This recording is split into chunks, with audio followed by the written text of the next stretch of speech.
eta tetep dina ridona indung bapa. Wasyahatullahi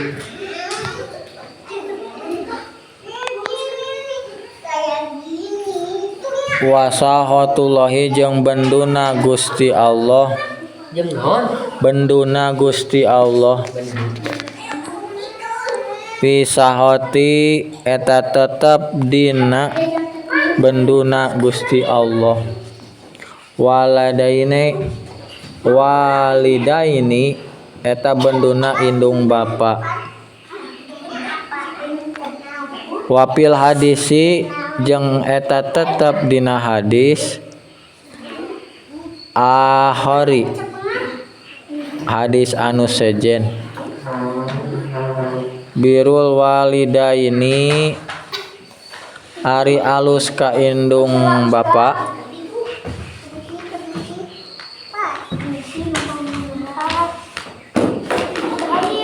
Abdolu eta leuwih alus mina sholati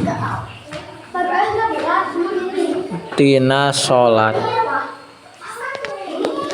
Leuwih utama atau leuwih abdol mina sholati tibatan sholat. Wa sodaqoti jeung sodaqoh.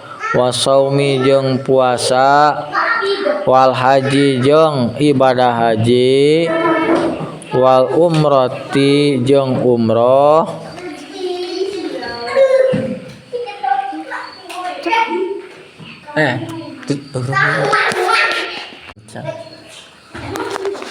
Wal umroti jeung umroh. Wal jihadi jeung jihad fisabilillah di jalan Allah.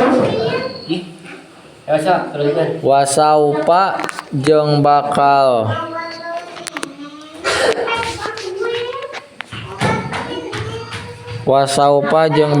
gawe ya biruka gawe alus auladuka ka anjeun saha anak teh anjeun fil mustaqbali dina zaman bakal datang. Kama fil hadisi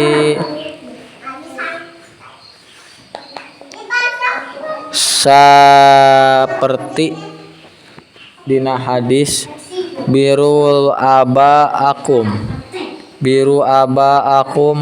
tabarakum abnaukum. Kudu alus aranjeun aba akum ka bapa aranjeun. Tabarakum tah bakal alus ka anjeun abnaukum saha anak aranjeun. Itu ngerti bah? Birul aba akum kudu alus aranjeun aba akum ka bapa aranjeun. Tabarakum tah bakal alus abnaukum ka aranjeun saha anak aranjeun gitu. Geus nepi ka dinya heula hancan. Ieu dina mertelakeun urang kudu alus ka indung bapa urang.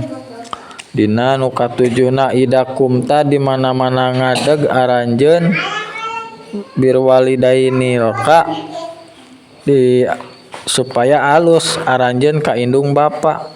Ridallahi ta'ala ari ridona Allah teh tergantung ti indung bapa urang gitu. Jadi kumaha indung bapa urang lamun hayang dipikarido ku Gusti Allah maka kudu alus ka indung jeung bapa urang. Dimana lamun dititah ulah hararese ulah embung dititah teh kudu daraek kudu cek basi paribasa bahasa Sunda mah kudu leuleus awak gitu. Kudu ieu kudu daekan eta. Terus tah aya deui dina hadis Kanjeng Nabi teh nu tadi biru aba akum upama aranjeun anjeun teh kudu alus ka aba akum ka bapa aranjeun atawa ka indung aranjeun. Tabarokum tah bakal alus oge ka anjeun abeuna akum anak-anak anjeun kitu tah. Kieu contona model maneh kan laleutik keneh ayeuna teh alus ayeuna tingkah laku maraneh teh kasaha ka indung jeung bapa teh alus dititah daek terus teh ngalakukeun sagala kahadean keur kolot daek titah gegero daek titah nyeuseuh daek tah hog nurut ka kolot teh tah engke oge di mana maraneh baroga anak teh bakal nurut ka maneh anak maneh teh. Tapi sabalikna lamun maneh goreng ayeuna ka indung bapa maka engke sabalikna anak maneh ge bakal goreng ka maraneh kalakuanna teh kitu. Sok aya geuning nya anu ieu anu non geus teu ieu pikun geuning geus pikun aya nu pikun geus kolot teh tah urang teh kudu sabar dina kapikunan kolot teh gitu. Da urang ge keur leutik teh diuruskeun ku kolot. Aya deui hadis Kanjeng Nabi teh al jannatu tahta aqdamil ummahat. Ari surga teh eta di sahandapeun ai surga teh sahandapeun kaki ibu al jannatu tahta aqdamil ummahat gitu. Surga teh di sahandapeun suku indung lain suku indung anu rorombeheun. Sanajan kitu ge anger urang teh cinekna nyatana urang kudu turut ka indung jeung ka bapa urang. Ngarti santri mah kade kudu ngahormat kudu rengkuh gitu. Kumaha cenah rengkuh teh tah kitu jadi nundukkeun pandangan hareupeun kolot gitu eta rengkuh. Lain rengkuh teh pepoyong kodan we hareupeun kolot siga nu ruku tong kitu-kitu teuing biasa we gitu. Kade dina omongan dina cariosan urang kitu ulah tarik teuing tibatan omongan cariosan kok kolot urang indung jeung bapa. Misalkan kolot urang mah indung jeung bapa ngomongna teh 70% tah urang teh ulah 80% tapi kudu 60% gitu lamun tina ngobrol tarikna teh. Arti teu